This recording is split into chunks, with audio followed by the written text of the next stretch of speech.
Welcome back to the Bazaar. I'm rather incoherent, and right after this video goes live, the Bazaar will be going down for its first maintenance and its first balance patch. Let's go take a quick look at what that entails.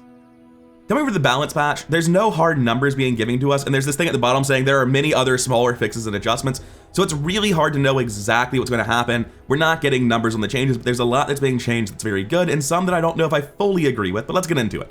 Skyscraper and Skyscraper are having their scaling reduced and cooldowns increased. This is not a surprise to anyone. The maximum damage output on them was comically high to the point that it wasn't even helpful. There were people dealing like 100,000 damage instantly, and it's just like, at some point nerfing the scaling doesn't even solve the problem. Like, you nerf it from 100,000 down to 10,000, it's still instantly killing people. The scaling reduced is good, it's just not really super important. It means it's more likely that you can do something like use a pawn shop to survive it. This CD increase is the big thing. Right now their maximum speed is just insanely fast, nothing else has time to go off. I've had multiple Property Pyg games where somebody starts an infinite combo, I'm taking like 1,000 damage every 10th of a second, and then I kill them because I have 30,000 health with the pawn shop, and these just go off well before they can get through it with that infinite combo. Next we have Stained Glass Window, now only doubles the value of the item to the right. Previously it affected your whole board. I believe it also goes from 2x to 3x to 4x as you scale it up. I'm assuming that this still scales and the patch notes are just being vague. That's obviously a good thing, and the fact that it affects the right means it works in conjunction with stuff like balcony still, so it still does the main thing it's meant to do. It's just not as powerful where it's simultaneously affecting the pawn shop and the Skyscraper. The big one, to me, this is like a huge thing that's changing in design philosophy, is Dam no longer destroys large and medium items. Instead, it destroys all small items and slows all medium items. So I'm gonna skip ahead a bit. Dionysus has been renamed to Mamasaur, which I like much more, and it can no longer fit large items in her mouth, meaning she only destroys medium and small items, which essentially means that going into the next version of the game, large items are indestructible. There's just no way to destroy them anymore. That you can still freeze them, but outside of the monster skills and equipment, all of the basic item destruction that we have access to no longer works. This has many other various smaller fixes and adjustments. I assume that one of them must be that Dinosaur, the little baby dinosaur, also can no longer fit large items in her mouth. Anyway, back to the top, going through order. Shipwreck and Robotics Factory both start at Diamond tier now and only provide +1 multicast.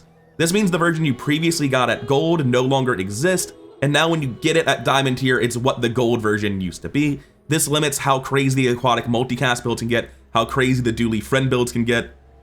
And then we have another big one. Blunderbuss and Throwing Knives are having their effects changed. These are both ways of infinitely comboing on Vanessa. Blunderbuss now charges itself instead of using on burn, which I'm assuming it's going to charge for less than its entire cooldown, so that's a big deal. It's no longer self-triggering, and Throwing Knives now scales off of something else critting.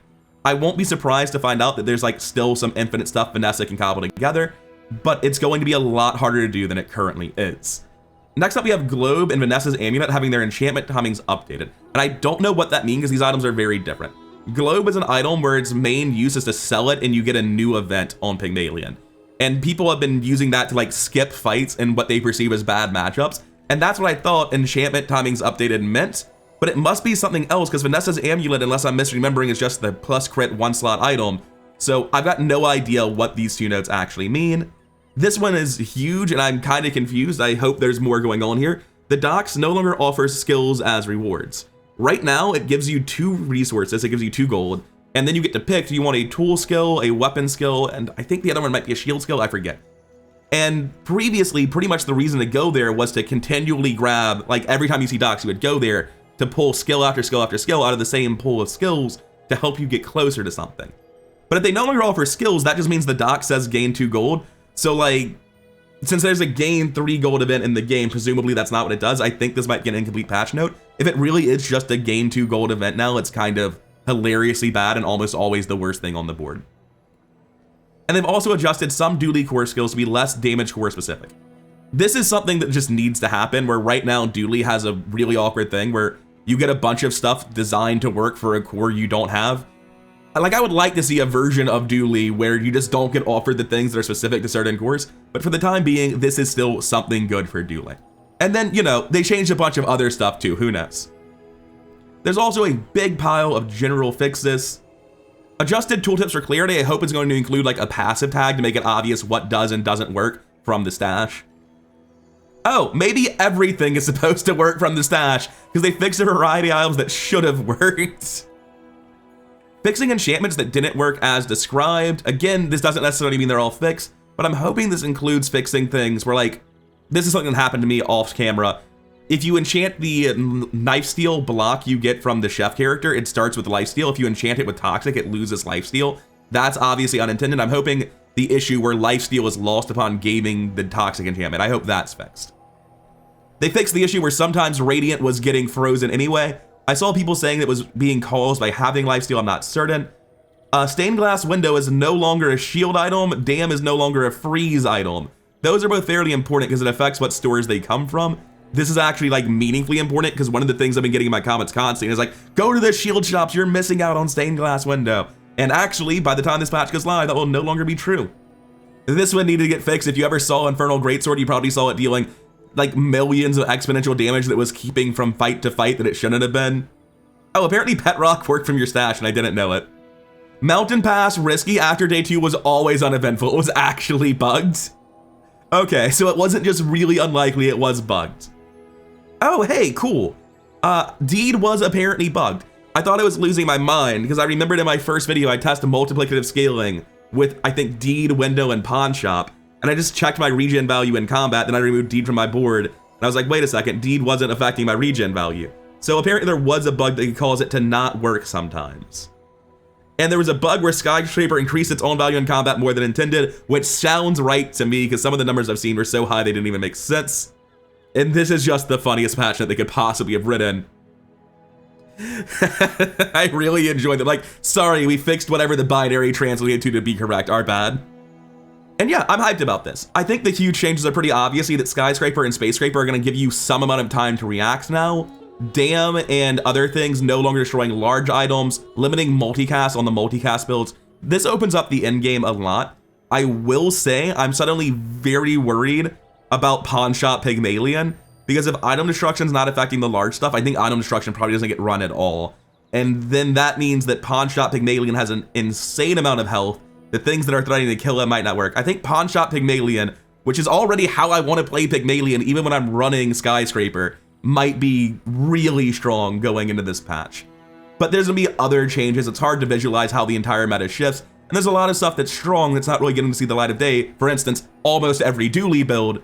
So like the meta is gonna change a lot. I'm interested in seeing where it goes, and I like these patch notes. Here's hoping they keep them coming. But before I go, I do want to mention one more thing that exists that a lot of people probably don't know about. Mobalytics.gg has a guide for the Bazaar PvE encounters and drops. And what this is, it's a screenshot and list of every single encounter in the game. I don't know if it's fully up to date right now, and with the patch there will likely be some changes, but constantly throughout the game, you're going to be making decisions about who you want to fight based on what they have. And right now, almost nobody has the encyclopedic knowledge required to really make that decision properly. So this is really beneficial for being able to be like, oh, I'm not exactly sure what Pyro has, for instance. Is it really going to help my burn build? And you check and you see that he has a lighter, and that's literally it. He has a lighter and cinders. It's not very useful. However, it's still relevant to be able to know that, like, hey, even though I'm going burn and this is generally good for me, how good is it compared to something more generically valuable? If you see, for instance, a Pyro on day 2, is it worth more experience to go to the right, or do you want to fight for getting just the cinders?